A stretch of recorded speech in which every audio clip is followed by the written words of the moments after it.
அந்த ஹாஸ்டலின் 5ஆம் மாடியில் 5 வருடங்களுக்கு முன்னால் ஒரு மாணவி ரதிகா மரணமடைந்தாள். அவள் படிப்பில் நல்லவள், எந்த பிரச்சனையும் இல்ல. ஆனா ஒரு நாள் திடீரென அவளது சடலம் 5ஆம் மாடி ஹாலில் கிடைத்தது. போலீசும் பள்ளியும் அதற்கான காரணத்தை கண்டுபிடிக்க முடியவில்லை. வழக்கு மூடப்பட்டது. ஆனால் அனைவராலும் நம்பப்படுவது ரதிகாவின் ஆவி இன்னும் அங்கே இருக்கிறதாம். 5ஆம் மாடி மூடப்பட்டது. ஆனால் கதை தொடர்ந்தது.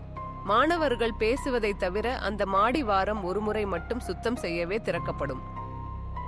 டிசம்பர் 10 அந்த இரவு சுரேகா படித்துக் கொண்டிருந்தாள். சீரியஸாக ஹாலுக்கு காஃபி எடுத்துக்கொண்டு வந்தாள். மாலினி அருகே படுத்துக் கொண்டிருந்தாள். சற்று நேரத்தில் அவளுக்கு கண்ணதில் குளிர் ஏறியது. அவள் திரும்பி பார்த்ததும் மாலினி நின்று கொண்டிருந்தாள். முழு வீடியோ பார்க்க இணைக்கப்பட்டுள்ள லிங்கை கிளிக் பண்ணுங்க. இந்த வீடியோ பிடிச்சிருந்தா ஒரு லைக் பண்ணுங்க.